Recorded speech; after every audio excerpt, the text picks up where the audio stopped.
으악! 내 팔. 팔이 꺾인다니까. 비명과 함께 둔탁한 파열음이 식당의 정막을 찢어 발겼습니다. 100kg이 넘는 거구의 사내가 공중에서 반바퀴를 돌아 대리석 바닥에 처박히는데 걸린 시간은 단 1초. 72 노인의 손등에는 핏줄이 밧줄처럼 툭 붉어져 있었고 그의 발치에는 방금까지 기세등등하던 건달이 벌레처럼 굴러다니고 있었습니다. 젊은 친구, 사람 뼈에는 결이 있지. 자네가 지금 잡은 내 앞치마 끈보다 자네 팔꿈치 인대가 훨씬 끊어지기 쉽거든. 낮게 깔리는 노인의 목소리에는 피냄새 섞인 살기가 서려 있었습니다. 수십 년간 비린내 나는 앞치마 속에 숨겨왔던 인간. 흉기. 그 전설적인 무도인이 마침내 봉인을 풀고 깨어난 순간이었습니다. 방금 보신 이 짜릿한 참교육의 현장. 과연 평범한 갈비집 할아버지가 어떻게 이런 괴물 같은 무력을 갖게 된 걸까요? 노병의 마지막 항전과 그 뒤에 숨겨진 거대한 음모를 끝까지 지켜보고 싶으시다면 지금 바로 구독과 좋아요, 알림 설정 부탁드립니다. 여러분의 클릭 한 번이 잠든 사자를 깨우는 마지막 신호가 됩니다. 이야기는 이 평화로운 식당에 불어닥친 비극으로부터 시작됩니다. 서울 변두리, 낡은 건물의 외벽을 타고 흐르는 짙은 노을이 만석 갈비의 간판을 붉게 물들이고 있었다. 식당 안쪽 열기가 후끈거리는 주방에서 강만석은 오늘도 묵묵히 칼을 갈고 있었다. 72. 사람들은 그를 고집스러운 주방장으로만 알았다. 늘 굽어있는 등과 마디마디가 굵게 붉어진 거친 손, 그리고 세월의 무게를 이기지 못한 듯 느릿한 걸음걸이까지. 그는 어디서나 흔히 볼 수 있는 인생의 황혼을 묵묵히 견뎌내는 노인의 전형이었다. 하지만 그가 쥐고 있는 칼날 위로 비치는 눈빛만은 달랐다. 숯불의 불꽃을 머금은 듯 형형하게 빛나는 눈동자. 수십 년 전 그는 이 나라 무도계를 평정했던 전설이었다. 태권도, 유도, 검도, 그리고 실전 격투기까지. 그의 주먹 한 방에 링 위에서 내려오지 못한 이가 수두룩했고 그의 유도 매치기 한 번에 바닥을 기어다니던 자들이 한둘이 아니었다. 그러나 수십 년 전 그는 사랑하는 가족을 지키지 못했다는 자책감 속에 모든 무력을 스스로 봉인했다. 다시는 주먹을 쥐지 않겠다. 피눈물을 흘리며 맹세한 뒤 그는 비린내 나는 앞치마를 둘렀다. 평생 누군가를 다치게 하지 않겠다고, 그저 고기를 썰고 밥을 지으며 속죄하며 살겠다고 다짐하면서 식당 안은 저녁 손님들로 북적였다. 지글거리는 불판 소리와 사람들의 웃음소리가 어우러진 평화로운 풍경. 만석은 그 풍경을 지켜보는 것이 좋았다. 자신이 만든 음식에 행복해하는 사람들의 표정을 보는 것이 그에게는 유일한 구원이었다. 하지만 그 평화는 늘 너무도 쉽게, 그리고 비겁하게 깨지는 법이다. 저녁 7시 정각. 식당의 육중한 유리문이 신경질적인 마찰음을 내며 열렸다. 들어선 사내들은 셋이었다.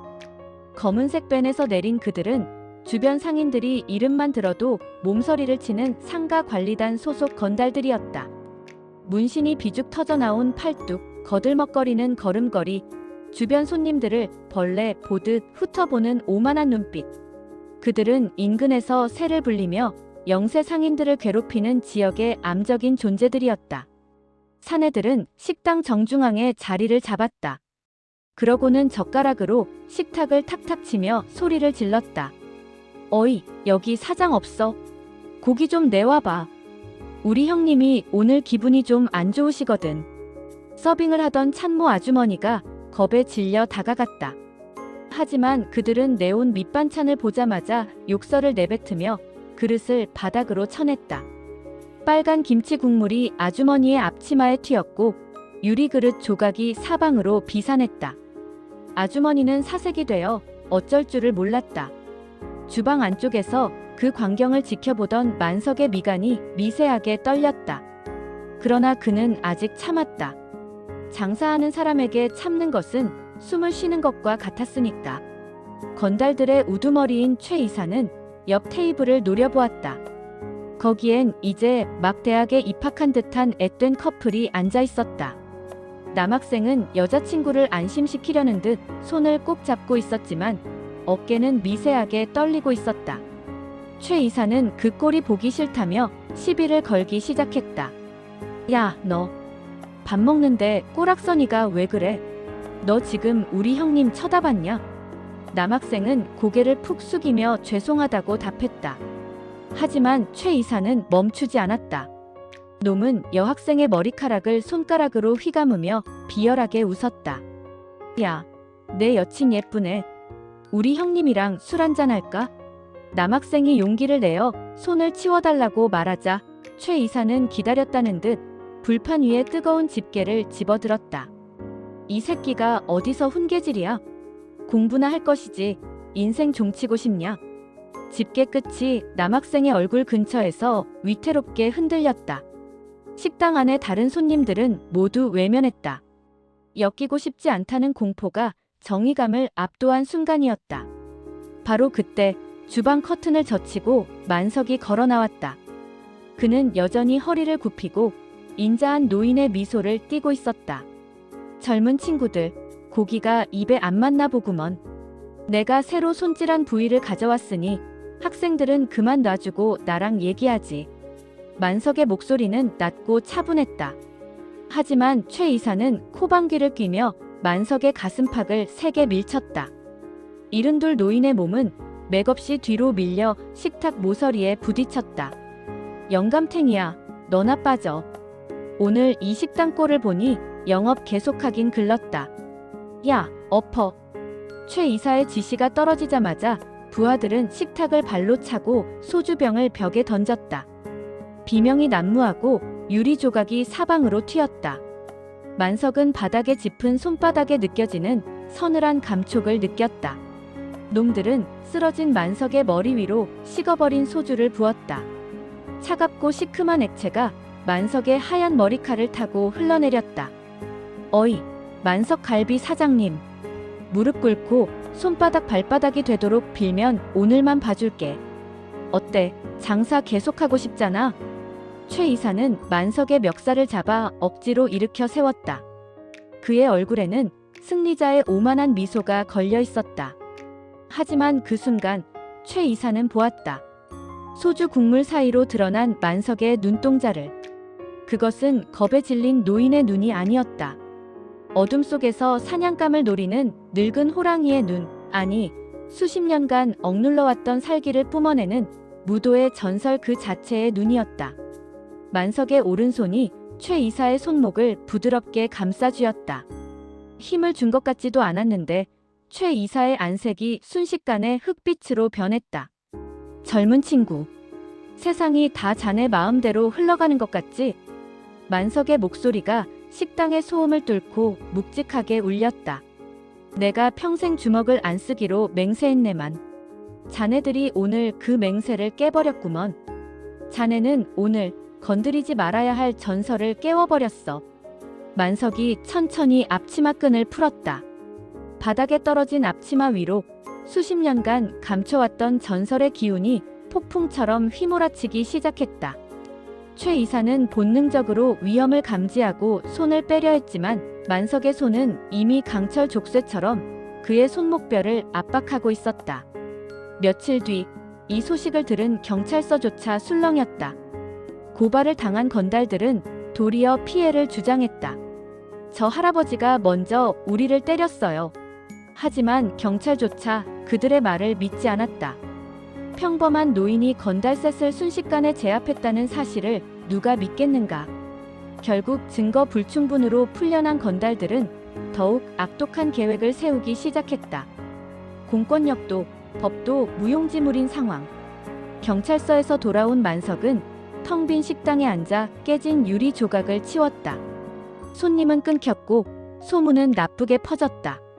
경쟁 업체인 대박식품 사장은 은근히 사람을 보내 가게를 넘기라고 협박했다. 영감님, 몸 성할 때 권리금 받고 나가시죠. 만석은 대답 대신 먼지 쌓인 벽장을 열었다. 그곳에는 수십 년 전 그가 정점에 올랐을 때 입었던 낡고 바랜 도복이 놓여 있었다. 그는 알았다. 이제는 주먹이 아니라면 이 악의 뿌리를 끊어낼 수 없다는 것을. 법은 멀고 주먹은 가깝다는 놈들의 논리를 가장 처절한 주먹으로 되돌려줄 때가 왔음을 말이다. 식당 밖에는 비가 내리기 시작했다. 빗줄기는 만석의 굳게 담은 입술을 적셨고 주방 안에는 다시 칼 가는 소리가 들려왔다. 그것은 고기를 베기 위한 칼 소리가 아니었다. 자신의 터전과 자존심을 짓밟은 자들의 영혼을 베기 위한 전설의 선전포고였다. 최 이사가 바닥을 뒹굴며 비명을 지르던 그날 밤. 이후 만석 갈비의 유리창은 임시 방편으로 붙여놓은 테이프 자국으로 가득했습니다. 만석은 홀로 앉아 자신의 투박한 주먹을 내려다보았습니다. 수십 년 만에 느껴본 타격의 감각. 그것은 쾌감이 아니라 몸서리치는 공포였습니다. 그 주먹이 과거에 어떤 비극을 불러왔는지 그는 단 한순간도 잊은 적이 없었기 때문입니다. 수십 년 전 강만석이라는 이름은 무도계에서 경외 그 자체였습니다. 그는 단순히 싸움을 잘하는 사람이 아니었습니다.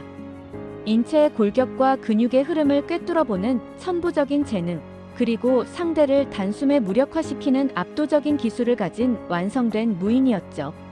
하지만 그 거대한 힘은 독이 되어 돌아왔습니다. 당시 만석은 자신의 힘을 과신했습니다. 정의를 지킨다는 명목으로 지역 사채 조직과 홀로 싸움을 벌였고 그 결과 조직은 와해되었지만 비겁한 보복이 뒤따랐습니다. 만석이 집을 비운 사이 앙심을 품은 잔당들이 저지른 방화로 그는 사랑하는 아내와 어린 아들을 한꺼번에 잃었습니다. 불길 속에서 가족의 비명을 들으며 절규하던 그날 만석은 자신의 두 주먹을 돌로 내리치며 맹세했습니다.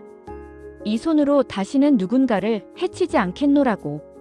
그날 이후 전설적인 무도인 강만석은 죽었고 시장통에서 비린내를 풍기며 고기를 써는 노인만 남게 된 것입니다. 정적이 흐르는 식당 안으로 낯선 구두 소리가 울려 퍼졌습니다. 들어온 사람은 건달 최 이사가 아니었습니다. 말끔한 수트 차림에 안경을 쓴 사내, 경쟁업체인 대박식품의 전략기획실장 박 씨였습니다. 그는 깨진 유리 조각을 가볍게 밟으며 만석의 맞은편에 앉았습니다. 강 회장님, 아니 강 사장님이라고 불러드려야 할까요? 어제 우리 애들이 좀 실례를 했다더군요. 사과드립니다.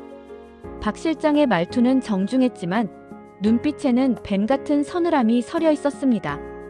그는 서류 가방에서 두툼한 봉투 하나를 꺼내 테이블 위에 놓았습니다. 이건 치료비와 위로금입니다. 그리고 이건 저희 회사의 인수합병 제안서입니다. 이 동네 재개발 사업권 저희가 다 가져갔습니다. 만석 갈비부지만 있으면 완벽하죠. 영감님 고집 때문에 사업이 늦어지면 저희로서도 곤란합니다. 만석은 서류를 쳐다보지도 않았습니다. 그저 묵묵히 차를 따를 뿐이었죠. 박 실장은 비릿한 미소를 지으며 말을 이었습니다. 어제 보여주신 실력 놀랍더군요. 기록을 좀 찾아봤습니다. 수십 년 전 마포를 휘어잡던 그 강만석이 맞으시더군요. 그런데 말입니다, 회장님. 예전처럼 주먹 휘두르며 살기엔 세상이 너무 변했습니다. 요즘은 법과 돈이 주먹보다 훨씬 빠르거든요. 박 실장은 태블릿 PC를 꺼내 영상 하나를 재생했습니다. 거기엔 만석이 최 이사를 맺히고 부하들을 타격하는 장면이 선명하게 찍혀 있었습니다. CCTV 영상입니다. 정당방위요? 글쎄요. 일방적인 폭행으로 보이기에 충분하죠. 특히 전직 무도 전문가가 일반인을 상대로 저지른 폭력이라면 가중처벌 대상입니다. 저희가 마음만 먹으면 영감님, 남은 여생은 차가운 감옥에서 보내게 해드릴 수 있습니다. 박 실장은 만석의 주름진 얼굴을 뚫어지게 쳐다보았습니다. 만석의 손등이 미세하게 떨리는 것을 포착한 그는 승리를 확신했습니다. 가게 넘기세요. 조용히 퇴장하시면 과거의 죄도 어제의 폭행도 없던 일로 해드리겠습니다.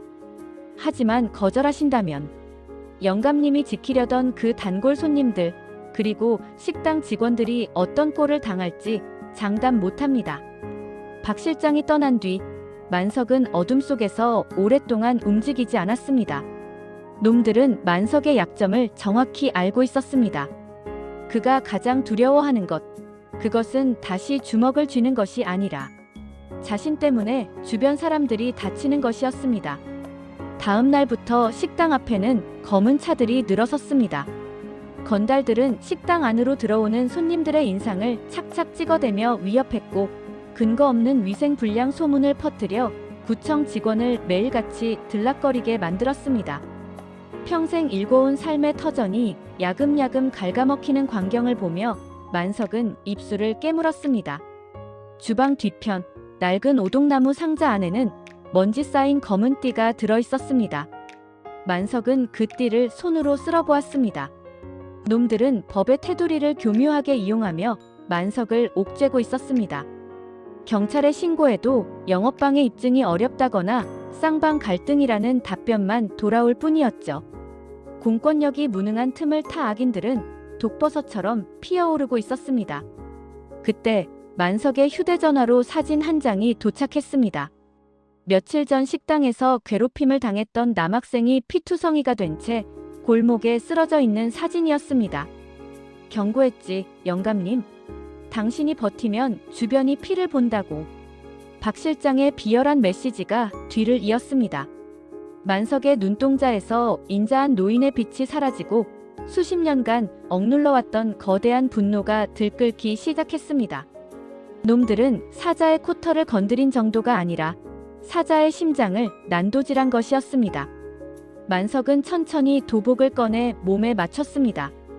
예전보다 작아진 도복이었지만 그 안에 담긴 무도인의 혼은 세월을 비웃듯 뜨겁게 타올랐습니다. 그는 이제 알았습니다.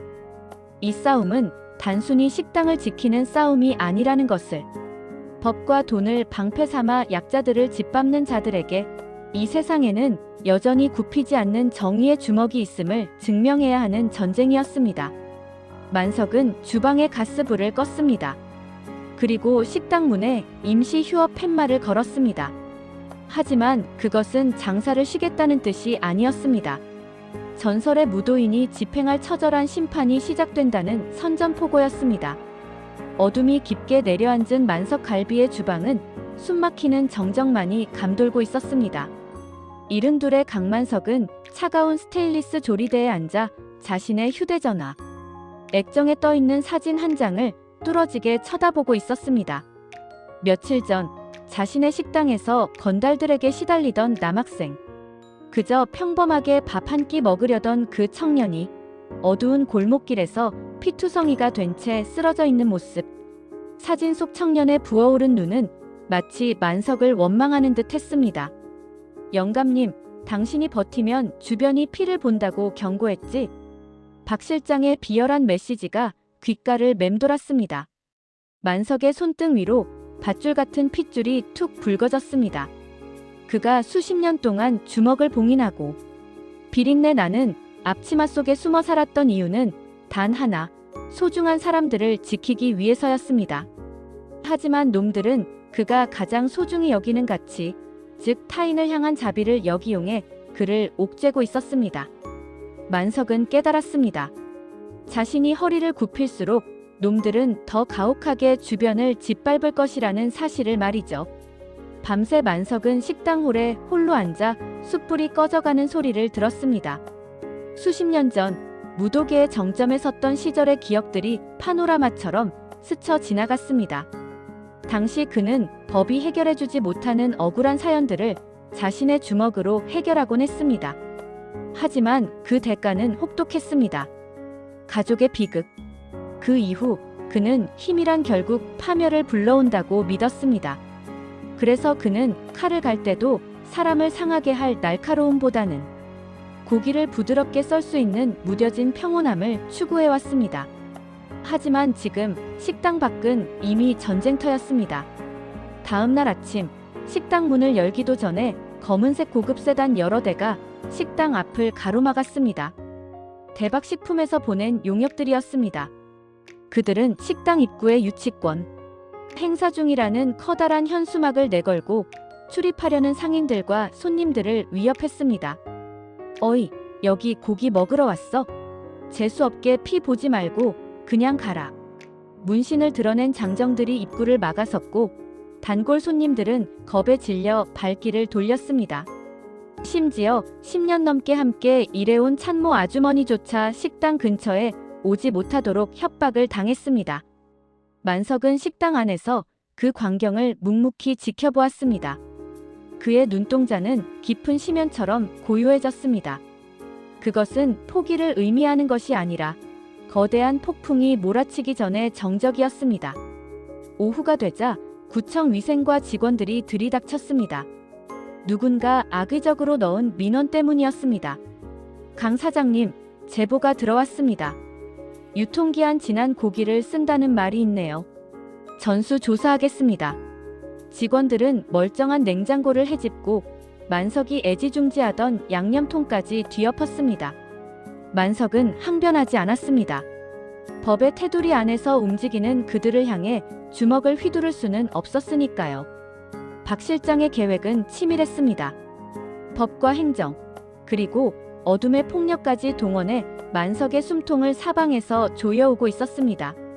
해질녘 다시 박 실장이 식당을 찾았습니다. 그는 어지럽혀진 식당을 보며 여유롭게 콧노래를 흥얼거렸습니다. 보세요, 강 사장님. 제가 말했지 않습니까? 요즘은 주먹보다 법과 서류가 더 무섭다고요. 이제 그만 고집 꺾으시죠. 이대로 가다간 영감님 평생 모은 재산, 소송 비용으로 다 날리고 길거리에 나앉게 됩니다. 그 학생처럼 더 큰 화를 당하기 전에 말입니다. 박 실장은 만석의 어깨를 가볍게 툭툭 쳤습니다. 그것은 명백한 조롱이자 승리 선언이었습니다. 바로 그때였습니다. 만석이 박 실장의 눈을 똑바로 쳐다보며 입을 열었습니다. 수십 년간 억눌러왔던 노병의 목소리가 식당 안을 진동시켰습니다. 젊은 친구, 자네는 큰 실수를 했네. 자네가 휘두르는 그 법과 돈이라는 게 적어도 인간에 대한 예의는 지키는 사람 손에 들려 있어야 하는 거였어. 만석의 목소리는 낮았지만 그 안에 담긴 무게감에 박 실장은 자신도 모르게 움츠러들었습니다. 뭐라고요? 영감님이 지금 상황 파악이 안 되나 본데. 상황 파악은 자네가 안 되고 있군. 만석이 박 실장의 말을 잘랐습니다. 내가 왜 수십 년 동안 주먹을 안 썼는지 아나? 내 주먹이 무서워서가 아니라 내 주먹이 부술 세상이 너무나 허망하다는 걸 알았기 때문이야. 그런데 자네들이 오늘 그 허망한 세상을 다시 한번 부수라고 나를 등 떠밀었네. 만석은 주방 구석에 놓인 낡은 오동나무 상자를 꺼냈습니다. 상자 안에는 먼지가 뽀얗게 쌓인 하얀 도복과 낡은 검은 띠가 들어있었습니다. 수십 년의 세월이 흘러 빛바랜 천이었지만 그 안에 깃든 기운은 여전히 서슬퍼런 칼날 같았습니다. 만석은 박 실장이 보는 앞에서 천천히 앞치마를 풀었습니다. 평범한 할아버지의 굽은 등인 줄 알았는데 앞치마가 벗겨지자 나타난 그의 몸은 경악 그 자체였습니다.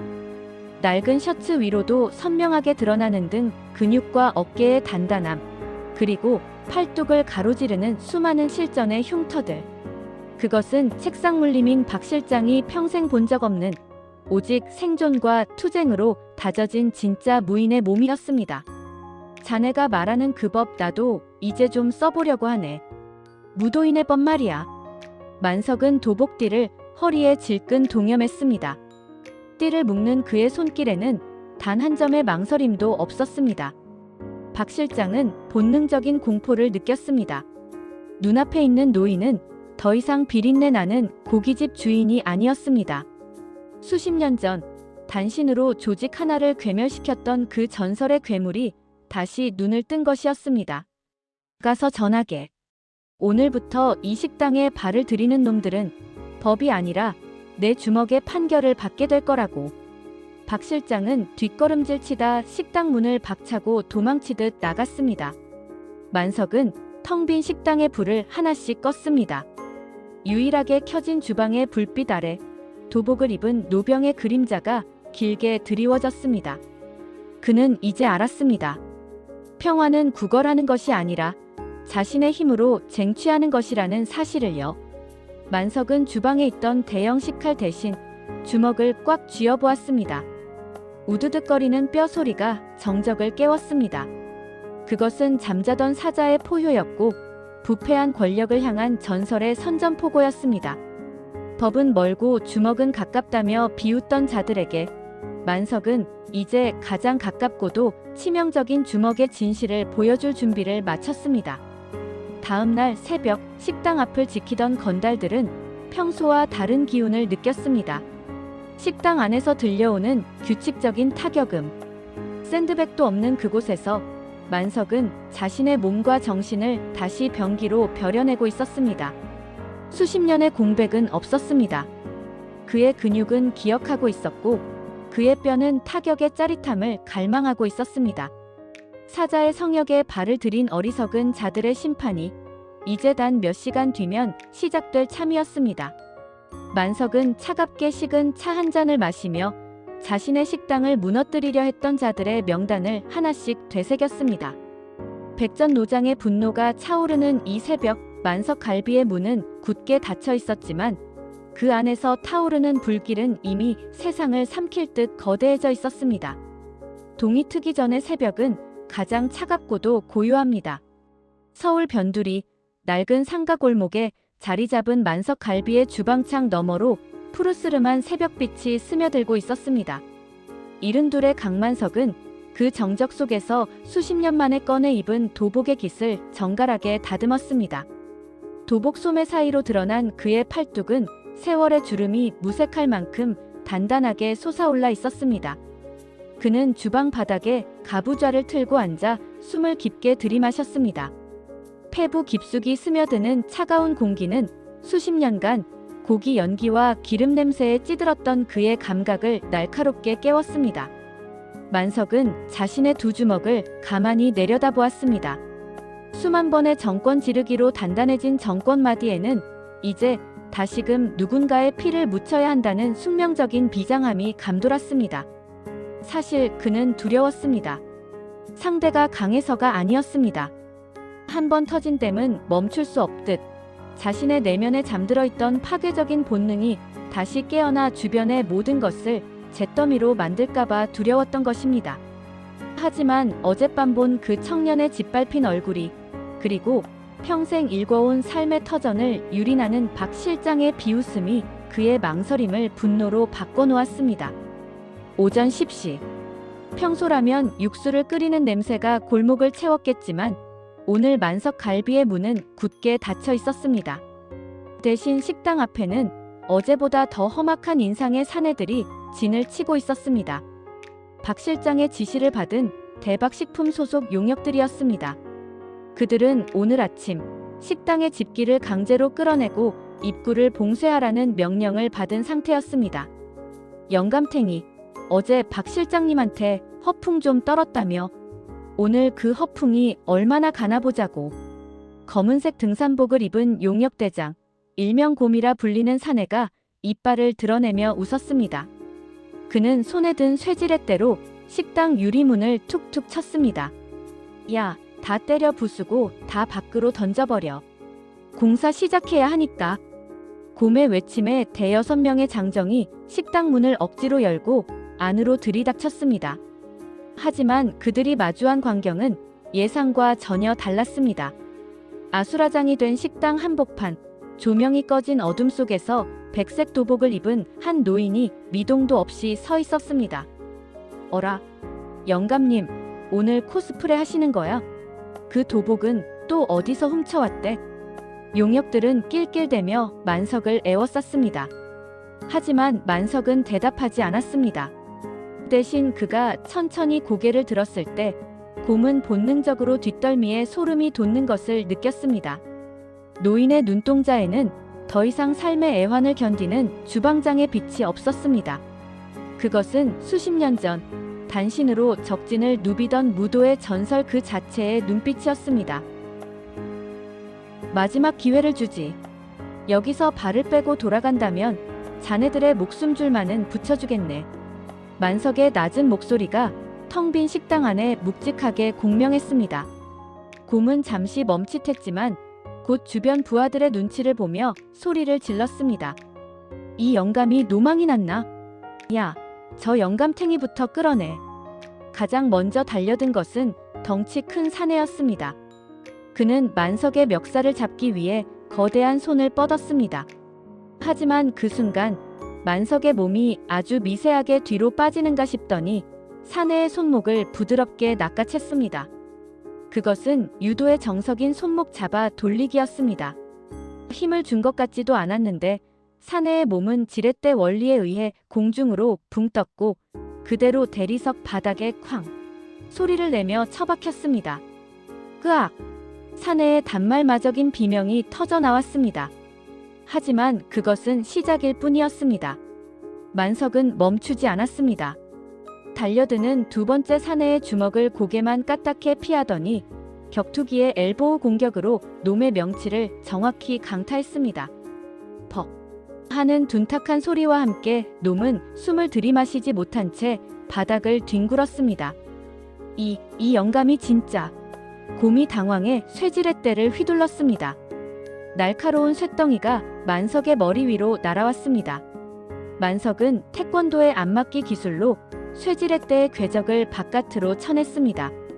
쇠와 노병의 팔뚝이 부딪히는 소리가 들렸지만 만석은 눈 하나 깜짝하지 않았습니다. 오히려 쇠지렛대를 든 곰의 팔을 타고 파고들어 유도의 허벅다리 걸기를 시전했습니다. 100kg이 넘는 곰의 덩치가 허공을 가르며 식탁 위로 떨어졌습니다. 화당탕 나무 식탁이 두 동강나며 먼지가 자욱하게 피어올랐습니다. 단 2분도 채 되지 않는 시간. 식당 안을 가득 메웠던 장정들은 모두 바닥에 누워 신음하고 있었습니다. 만석은 거친 숨조차 내쉬지 않았습니다. 그는 바닥에 떨어진 곰의 쇠지렛대를 가볍게 발로 찼습니다. 내 식당에서 내 손님을 건드리고 내 삶을 짓밟은 대가는 아직 끝나지 않았네. 만석은 도망치려는 한 놈의 목덜미를 낚아챘습니다. 가서 내 보스에게 전해라. 강만석이 돌아왔다고. 그리고 오늘부터 대박식품과 관련된 모든 놈은 내 영역 안에 들어오는 순간 사지를 온전히 보전하지 못할 거라고. 겁에 질린 용역들은 동료들을 부축해 허겁지겁 식당 밖으로 달아났습니다. 식당 앞을 지키던 검은 차들도 서둘러 시동을 걸고 사라졌습니다. 골목에는 다시 정적이 찾아왔습니다. 하지만 그것은 예전의 평화로운 정적이 아니었습니다. 전설의 귀환을 알리는 피냄새 섞인 전쟁의 정막이었습니다. 만석은 깨진 식탁 조각을 하나씩 정리했습니다. 그의 손은 미세하게 떨리고 있었습니다. 사람을 다치게 했다는 죄책감이 아니라 너무 오랜만에 느낀 타격의 짜릿함이 그의 무도인 본능을 자극하고 있었기 때문입니다. 그는 주방으로 들어가 차가운 물로 세수를 했습니다. 거울 속에는 도복을 입은 노병이 서 있었습니다. 미안하다, 여보. 주먹을 쓰지 않겠다는 약속. 조금만 미뤄야겠어. 만석은 벽에 걸린 가족 사진을 보며 은조렸습니다. 이제 주사위는 던져졌습니다. 박 실장과 대박식품은 만석이 단순히 힘센 노인이 아니라는 것을 알게 될 것입니다. 그들이 건드린 것은 은퇴한 주방장이 아니라 잠자고 있던 사자의 성역이었습니다. 오후가 되자 소문은 빠르게 퍼졌습니다. 만석 갈비 할아버지가 건달 대여섯 명을 맨손으로 쓸어버렸다더라. 상인들은 반신반의하며 식당 근처를 기웃거렸습니다. 하지만 식당 문은 여전히 닫혀 있었습니다. 만석은 알고 있었습니다. 놈들은 더 비열하고 더 거대한 힘을 동원해 다시 찾아올 것이라는 사실을 말이죠. 그는 식당 홀에 의자를 하나 놓고 앉았습니다. 정면 입구를 바라보며 그는 다음 사냥감을 기다렸습니다. 법보다 가까운 주먹, 그리고 그 주먹보다 더 무거운 노병의 정의가 만석 갈비를 지키는 거대한 성벽이 되어가고 있었습니다. 어둠이 다시 내리기 시작한 골목, 만석 갈비의 간판 불빛만이 고독하게 빛나고 있었습니다. 사자의 사냥은 이제 겨우 서막을 올렸을 뿐이었습니다. 식당 안의 공기는 어제와는 확연히 달랐습니다. 용역들이 휩쓸고 간 자리는 정돈되었지만 벽면에 남은 쇠지렛대의 자국과 깨진 타일, 조각들은 곧 닥쳐올 더 큰 폭풍을 예고하고 있었죠. 이른둘의 강만석은 주방 한가운데 서서 자신의 낡은 앞치마를 천천히 내려다보았습니다. 수십 년간 고기 기름과 핏물에 젖으며 자신의 정체를 숨겨주었던 그 앞치마가 오늘따라 유난히 무겁게 느껴졌습니다. 밖에서는 검은색 승용차 서너 대가 식당을 에워싸는 소리가 들렸습니다. 이번에는 어설픈 용역들이 아니었습니다. 차 문이 열리는 소리는 절제되어 있었고 내리는 사내들의 발걸음은 묵직하고 규칙적이었습니다. 박 실장이 이번엔 작정하고 본사의 특수경비팀, 즉 과거 조직 폭력배 출신들로 구성된 진짜 칼잡이들을 보낸 것이었습니다. 만석은 주방 안쪽 깊숙한 곳, 먼지 쌓인 나무 상자를 열었습니다. 그 안에는 수십 년 전 그가 무도계를 떠나며 다시는 입지 않겠다고 맹세했던 백색 도복이 정갈하게 접혀 있었습니다. 도복을 꺼내는 그의 손이 미세하게 떨렸습니다. 그것은 두려움이 아니었습니다. 수십 년간 억눌러왔던 무인의 기계와 끓어오르는 혈기가 몸속의 혈관을 타고 폭발하듯 요동치고 있었기 때문입니다. 그는 셔츠를 벗고 도복을 걸쳤습니다. 거울 속에 비친 그의 몸은 이른의 노인이라고는 믿기지 않을 만큼 단단했습니다. 어깨를 가로지르는 굵은 흉터와 등 전체를 뒤덮은 잔근육들은 그가 젊은 시절 얼마나 치열한 전장을 누볐는지를 증명하는 훈장이었습니다. 만석은 낡은 검은 띠를 허리에 질끈 동여매었습니다. 띠를 묶는 순간 그의 굽어있던 등이 거짓말처럼 펴지며 거구의 사내들을 압도할 만한 거대한 기운이 뿜어져 나왔습니다. 딸깍. 식당의 잠금 장치가 풀리는 소리와 함께 박 실장이 사내들을 거느리고 들어왔습니다. 그는 도복을 입고 서 있는 만석의 모습에 잠시 멈칫하며 안경을 고쳐 썼습니다. 하지만 곧 비릿한 웃음을 지으며 박수를 쳤습니다. 우와, 대단하시네요. 강 회장님, 진짜 전설의 무도인 코스프레라도 하시겠다는 겁니까? 하지만 영감님, 어제는 운이 좋았던 겁니다. 우리 애들이 나이가 많으시니까 적당히 봐준 거라고요. 근데 오늘은 좀 다를 겁니다. 박 실장의 뒤로 늘어선 5명의 사내들. 그들은 하나같이 눈매가 날카롭고 손마디가 굵은 실전형 무술가들이었습니다. 이 친구들, 영감님이 젊었을 때 상대하던 동네 양아치들이 아닙니다. 해외 용병 출신의 격투기 챔피언 출신들이죠. 자, 마지막으로 묻겠습니다. 제안서에 사인하시겠습니까? 아니면 오늘 이 식당이 영감님의 상갓집이 되게 해드릴까요? 만석은 대답 대신 천천히 홀 중앙으로 걸어 나왔습니다. 그의 발걸음은 소리가 나지 않을 만큼 가벼웠지만 바닥을 딛는 힘은 대리석을 깨트릴 듯 견고했습니다. 젊은 친구, 자네는 아직도 모르는군. 무도는 사람을 죽이는 기술이 아니라 사람을 살리는 기술이라는 것을. 하지만 그 기술이 가장 잔인해질 때는 소중한 사람의 눈물을 닦아주어야 할 때라네. 만석의 말이 끝나기도 전에 가장 오른쪽에 서 있던 사내가 전광석화처럼 만석의 안면을 향해 킥을 날렸습니다. 격투기 챔피언 출신답게 그 속도와 파괴력은 가공할 만했습니다. 하지만 만석의 고개는 종이 한 장 차이로 그 발차기를 흘려보냈습니다. 만석은 피함과 동시에 상대의 디딤발을 유도의 안축후리기로 걷어찼습니다. 벅! 사내는 비명도 지르지 못한 채 바닥에 면상을 쳐박았습니다. 만석은 멈추지 않았습니다. 뒤이어 달려드는 2명의 사내. 그들은 만석의 상체와 하체를 동시에 노리고 태클을 걸어왔습니다. 만석은 태권도의 내려찍기 보법을 응용해 달려드는 놈의 어깨를 밟고 공중으로 솟아올랐습니다. 그리고 착지함과 동시에 다른 한 놈의 목덜미를 낚아채 그대로 유도의 허리채기로 식탁 위로 맺혔습니다. 화당탕. 식탁이 비명을 지르며 두 동강 났습니다. 박 실장의 얼굴에서 여유가 사라졌습니다. 안경이 코끝까지 내려왔지만 고쳤을 생각조차 못한 채 떨리는 눈으로 만석을 쳐다보았습니다. 단 10초. 박 실장이 자랑하던 진짜 칼잡이 중 3명이 이미 바닥을 기어다니고 있었습니다. 이 괴물 같은 노인네가. 남은 2놈이 품 안에서 단검을 꺼내 들었습니다. 느와르 영화의 한 장면처럼 서늘한 칼날이 식당 조명을 받아 반짝였습니다. 만석은 눈 하나 깜짝하지 않았습니다. 오히려 그는 자신의 도복 소매를 걷어올리며 낮은 자세를 취했습니다. 칼까지 들었나? 그렇다면 나도 예의를 차릴 필요는 없겠군. 만석의 움직임은 이제 인간의 한계를 넘어서고 있었습니다. 칼을 휘두르는 놈의 손목을 검도의 손목치기 원리로 쳐내어 단검을 떨어뜨리게 한 뒤 격투기의 니킥으로 놈의 복부를 강타했습니다. 놈은 입에서 거품을 물며 벽으로 튕겨 나갔습니다. 마지막 남은 놈이 절규하며 만석의 가슴을 찔러왔지만 만석은 합기도의 손목 비틀기로 놈의 팔을 가볍게 꺾어버렸습니다. 아! 부러지는 뼈 소리가 식당 안에 공허하게 울려 퍼졌습니다. 만석은 놈의 멱살을 잡아 박 실장의 발밑으로 던져버렸습니다. 이제 식당 안에서 서 있는 사람은 숨조차 흩어지지 않은 노병 만석과 사색이 되어 벌벌 떨고 있는 박 실장뿐이었습니다.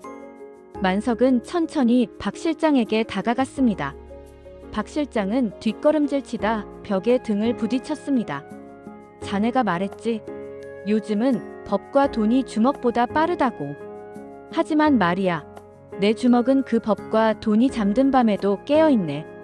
자네가 휘두르는 그 비겁한 서류들이 내 손님들의 눈물을 닦아줄 수 없다면 나는 기꺼이 이 주먹으로 자네의 세상을 부숴주겠네. 만석은 박 실장의 넥타이를 잡고 얼굴을 가까이 들이밀었습니다.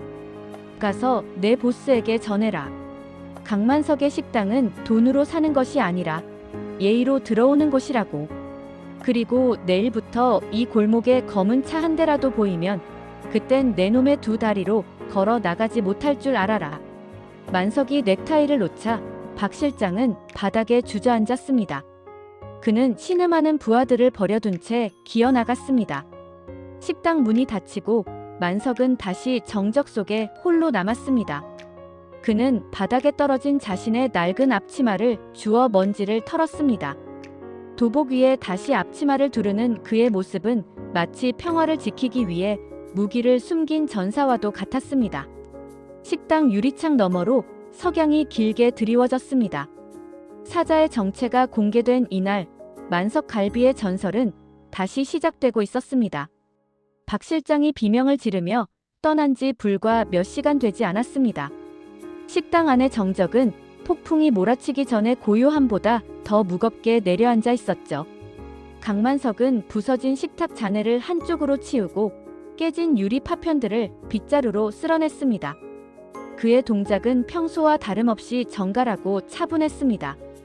도복 위에 다시 두른 앞치마는 이제 그에게 있어 단순한 옷이 아니라 무도인으로서의 살기를 억누르는 마지막 봉인과도 같았습니다.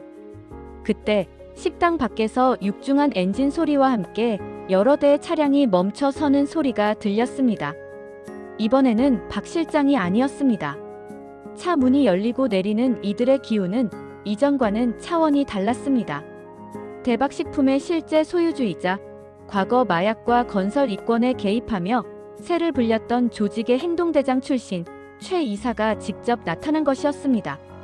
최 이사는 짙은 갈색 가죽 재킷을 걸치고 입에는 굵은 시가를 문 채 식당 안으로 걸어 들어왔습니다. 그의 뒤로는 검은 정장을 입은 건달 30여 명이 식당 앞 골목을 가득 메웠습니다. 주민들은 겁에 질려 창문을 닫았고 골목의 가로등조차 그들의 기세에 눌린 듯 지지직거리며 명멸했습니다. 최 이사는 식당 한복판에 서서 만석을 훑어보았습니다. 영감님이 그 유명한 강만석인가? 소문은 들었어. 우리 애들이 좀 상했다지. 나이 먹고 주먹 좀 쓴다고 어깨에 힘이 많이 들어갔나 본데. 최 이사는 시가 연기를 만석의 얼굴에 뱉어내며 비릿하게 웃었습니다. 만석은 눈 하나 깜짝하지 않고 묵묵히 걸레질을 계속했습니다. 젊은 친구, 여기는 장사하는 곳이네. 용건이 없으면 그만 나가주게. 만석의 낮은 목소리에 최 이사는 광기 어린 웃음을 터뜨렸습니다. 장사? 이 꼬라지를 하고 장사를 하겠다고? 영감님, 내가 오늘 여기 왜 왔는지 알아? 당신이 어제 박 실장 넥타이를 잡았다며. 그건 우리 조직의 자존심을 잡은 거야. 자존심이 깎이면 피로 씻어야 하는 게 이 바닥 생리거든. 최 이사는 주머니에서 칼을 꺼내 식탁을 깊게 그었습니다. 끼익 하는 소름 끼치는 소리가 식당 안에 울려 퍼졌습니다. 오늘부로 만석갈비는 문 닫는다. 그리고 영감님은 내 발밑에서 기어나가게 될 거야. 어때? 지금이라도 무릎 꿇으면 손가락 한두 개로 끝내줄 용의는 있는데. 만석은 걸레를 내려놓고 천천히 허리를 폈습니다. 그의 눈빛은 깊은 우물처럼 고요했지만 그 안에는 거대한 폭풍이 소용돌이 치고 있었습니다. 내 마지막으로 경고하겠네. 자네들이 밟고 있는 이 바닥은 내 평생의 땀이 서린 곳이고 내 손님들이 편히 밥을 먹는 성역일세. 여기서 한 발짝이라도 더 움직인다면 그때는 나도 자네들을 인간으로 대하지 않을 걸세. 최 이사는 가소롭다는 듯 뺨을 실룩거렸습니다. 성역? 웃기시네. 야, 싹 다 밀어버려. 그의 명령이 떨어지자마자 입구에 서 있던 건달들이 소리를 지르며 식당 안으로 들이닥쳤습니다. 강목과 쇠파이프가 난무하고 만석이 정성껏 닦아둔 냉장고 유리가 박살났습니다. 바로 그 순간이었습니다. 최 이사가 만석에게 다가와 그의 뺨을 세게 후려쳤습니다. 찰싹 하는 소리와 함께 만석의 고개가 옆으로 돌아갔습니다. 어이, 영감님. 왜 주먹 안 써? 아까 그 기세는 어디 갔어? 최 이사는 다시 손을 치켜들었습니다. 하지만 이번에는 달랐습니다. 만석의 오른손이 공중에서 최 이사의 손목을 낚아챘습니다. 그것은 단순한 잡기가 아니었습니다. 뼈가 으스러지는 듯한 압력이 최 이사의 팔을 타고 전해졌습니다. 최 이사의 비명이 터져 나왔지만 만석의 눈은 미동도 없었습니다. 자네, 내 뺨을 때린 건 참을 수 있네. 하지만 내 식당의 평화를 깬 건 죽음으로도 갚지 못할 죄야. 만석의 몸이 낮게 깔리며 최 이사의 품 안으로 파고들었습니다. 유도의 정석, 업어치기였습니다. 이른 노인의 몸 어디서 그런 괴력이 나오는지 90kg이 넘는 최 이사가 낙엽처럼 공중으로 붕 떴습니다. 그리고 그대로 바닥에 쾅 소리를 내며 처박혔습니다. 뒤따라 달려들던 건달들이 그 광경을 보고 멈칫했습니다. 만석은 천천히 앞치마 끈을 풀었습니다. 앞치마가 바닥으로 떨어지자 그 안에서 나타난 백색 도복의 위엄은 식당 안의 공기를 압도했습니다. 여기는 내 성역이다. 그리고 지금부터 이곳에 발을 들이는 놈들은 단 한 놈도 온전하게 나가지 못할 것이다. 만석의 선전포고는 식당 밖 골목까지 쩌렁쩌렁하게 울려 퍼졌습니다. 겁에 질린 몇몇 건달들이 뒷걸음질 쳤지만 최 이사가 바닥을 기며 소리를 질렀습니다. 뭐해? 죽여. 저 영감탱이 죽여버리라고. 30여 명의 건달들이 일제히 무기를 휘두르며 노병을 향해 달려들기 시작했습니다. 식당 조명이 깜빡거리며 만석의 그림자를 길게 늘어뜨렸습니다. 수십 년 전 전장을 누비던 사자가 마침내 자신의 영토를 침범한 하이에나들을 향해 이빨을 드러낸 순간이었습니다. 7. 죽여. 저 영감탱이 사지를 다 분질러버려. 바닥을 기며 최 이사가 내지른 비명은 광기에 젖어 있었습니다. 그 신호와 함께 입구를 가득 메웠던 검은 양복의 사내들이 한꺼번에 식당 안으로 쏟아져 들어왔습니다. 30대 1. 객관적으로는 승패가 빤한 싸움이었지만 강만석의 눈에는 두려움 대신 서늘한 평정심이 감돌았습니다. 그는 좁은 테이블 사이의 통로를 등지고 섰습니다. 다수가 한꺼번에 덤비지 못하도록 스스로를 가장 좁은 골목에 배치한 것입니다. 수십 년 전 전장에서 익힌 실전의 지혜였습니다. 가장 먼저 달려든 장정이 쇠파이프를 위에서 아래로 사정없이 내려찍었습니다. 만석은 피하지 않았습니다. 대신 유도의 받아치기 원리를 이용해 파이프가 닿기 직전 몸을 비틀며 놈의 팔목 안쪽을 낚아챘습니다. 쇠파이프는 허공을 가르며 만석의 어깨를 스쳤고 그 탄력을 그대로 이용한 만석의 업어치기가 장렬했습니다. 콱쾅! 바닥에 처박힌 장정의 등 뒤로 뒤따라오던 두 놈이 걸려 넘어졌습니다. 만석은 그 틈을 놓치지 않았습니다. 태권도의 정권 지르기가 넘어진 놈의 명치를 정확히 강타했고 반대쪽 발로는 옆에서 휘둘러진 강목을 안축차기로 걷어냈습니다. 나무가 부러지는 둔탁한 소리와 함께 건달의 손목뼈가 어긋나는 소리가 식당 안에 공명했습니다. 이 영감이 진짜 보통이 아니야. 둘러싸. 한꺼번에 덤벼. 건달들은 주춤하며 거리를 벌렸습니다. 그들은 만석이 단순한 노인이 아니라 자신의 움직임을 미리 읽고 근육의 흐름을 이용하는 괴물이라는 것을 본능적으로 감지했습니다. 놈들은 식당의 의자를 집어 던지고 간장병과 소금통을 던지며 만석의 시야를 어지럽히려 했습니다. 하지만 만석은 눈을 감듯 고요하게 호흡을 가다듬었습니다. 그는 주방에서 쓰던 무거운 무쇠 솥뚜껑을 방패 삼아 날아오는 기물들을 막아냈습니다. 챙그랑 소리와 함께 사방에 유리 조각이 튀었습니다. 만석은 솥뚜껑을 부메랑처럼 낮게 던져 달려드는 놈들의 정강이를 쳐냈습니다. 비명소리가 이어지는 가운데 만석의 신형은 이미 공중으로 솟구쳐 있었습니다.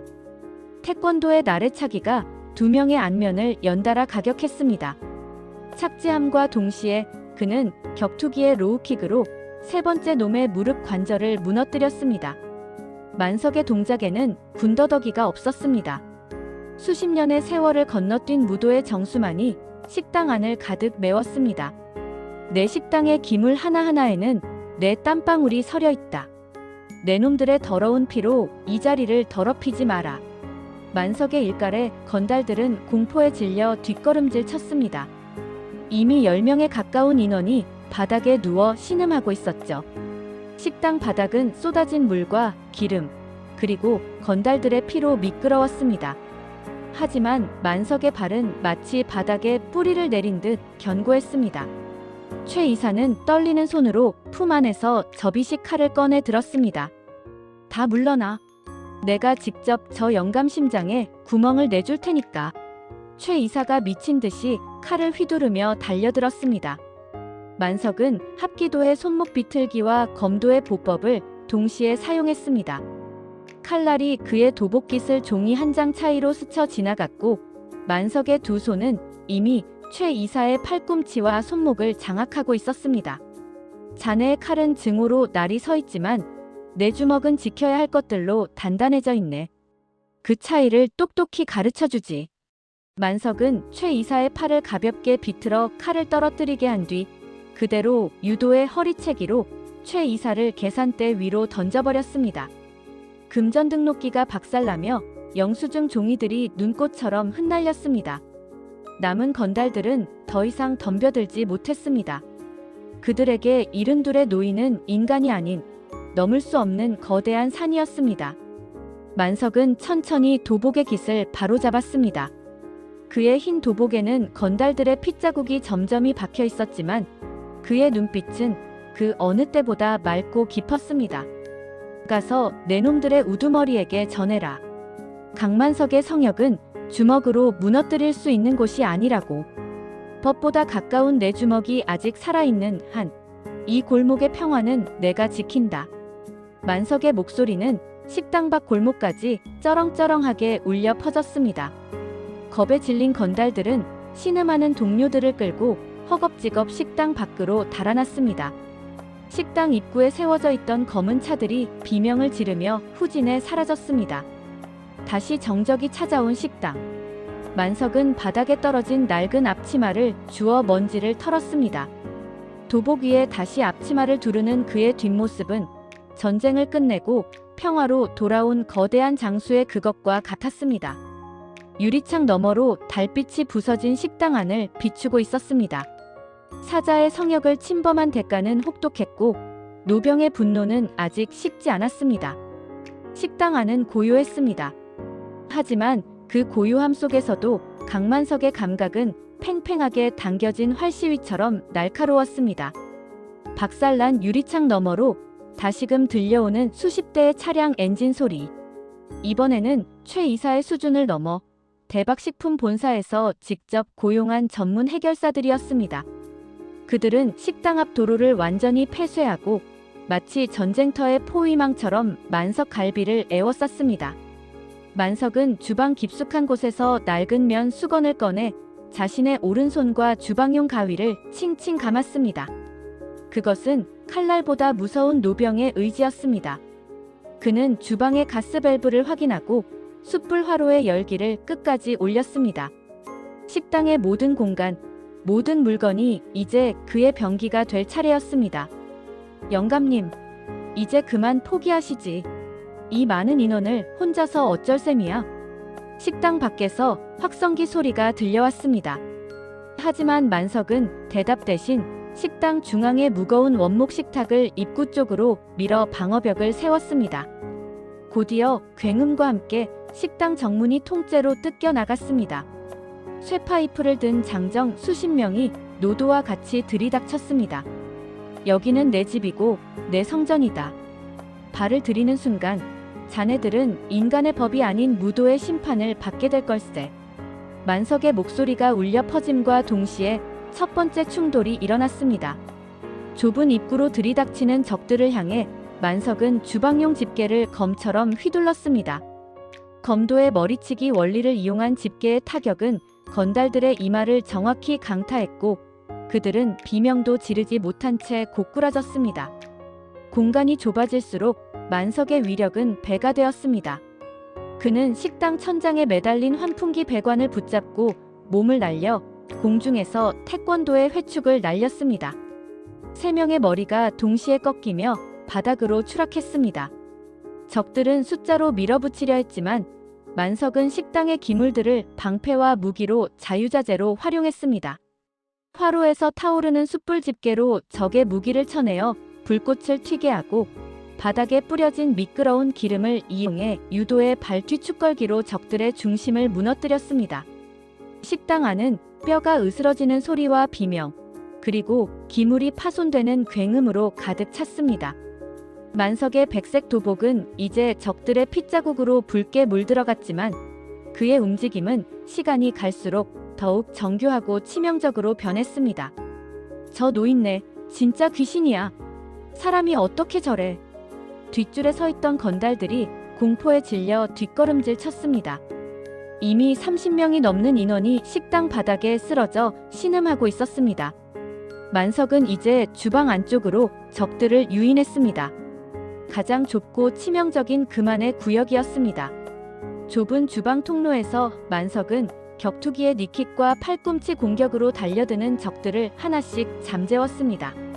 마지막 남은 대여섯 명의 정예 요원들이 단검을 뽑아들고 만석을 포위했습니다.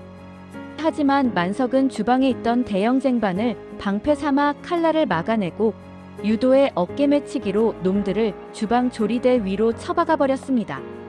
금속이 부딪히는 날카로운 소리와 함께 마지막 저항이 끝났습니다. 식당 안은 정막이 흐르는 가운데 연기가 자욱했습니다. 만석은 거친 숨을 몰아쉬며 무너진 식탁 위에 걸터 앉았습니다. 그의 앞치마는 갈갈이 찢겨 있었지만 그 아래 드러난 도복의 자태는 여전히 꼿꼿했습니다. 수십 명의 전문 해결사들을 단신으로 제압한 노병의 기계는 식당 밖을 지키던 나머지 인원들마저 얼어붙게 만들었습니다. 만석은 손에 감았던 면 수건을 천천히 풀었습니다.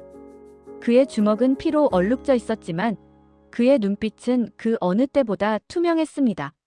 내 식당을 지키는 것은 내 목숨을 지키는 것과 같다. 이제 누가 또 들어오겠나? 만석의 나지막한 물음에 식당 밖 골목은 쥐 죽은 듯 고요해졌습니다. 법과 돈을 믿고 설쳐대던 자들은 이제 깨달았습니다. 진정한 전설은 세월 속에 묻히는 것이 아니라 지켜야 할 것이 생길 때 비로소 완성된다는 사실을 말이죠. 새벽이 밝아오는 골목, 만석 갈비에 부서진 문틈으로 승전의 기운이 스며들고 있었습니다. 자욱한 먼지와 비릿한 피냄새가 진동하는 식당 홀. 수십 명의 용역이 바닥을 기며 신음하는 아수라장 속에서 강만석은 천천히 도복 소매를 타고 흐르는 땀을 닦아냈습니다. 그의 앞치마는 이미 찢겨 너덜거렸지만 그 안에 백색 도복은 등 뒤로 비치는 새벽 달빛을 받아 서슬 퍼런 위엄을 뿜어내고 있었습니다. 그때 식당 밖 골목을 가득 메웠던 검은 차들이 양옆으로 갈라졌습니다. 그리고 은색 고급 세단 한 대가 부서진 식당 정문 바로 앞까지 미끄러져 들어왔습니다. 차 문이 열리고 내린 인물은 대박식품의 회장이자 과거 만석과 악연으로 얽혔던 정 사장이었습니다. 그는 박 실장이나 최 이사와는 급이 다른 차가운 살기를 머금은 채 명품 구두로 깨진 유리 조각을 밟으며 식당 안으로 걸어 들어왔습니다. 강만석 수십 년이 지났는데도 그 괴물 같은 주먹은 여전하군. 정 사장은 바닥에 굴러다니는 부하들을 무심하게 쳐다보며 만석의 맞은편에 섰습니다. 만석은 묵묵히 그를 바라보았습니다. 수십 년 전 만석이 주먹을 봉인하게 만든 그 비극적인 방화 사건의 배후에 정 사장이 있었다는 사실을 만석은 본능적으로 느끼고 있었습니다. 자네였군. 내 식당을 짓밟고 내 손님들을 위협하며 나를 다시 이사지로 끌어들인 자가.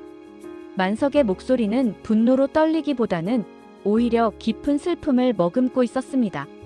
정 사장은 비릿하게 웃으며 품 안에서 서류 뭉치를 꺼내 바닥에 던졌습니다.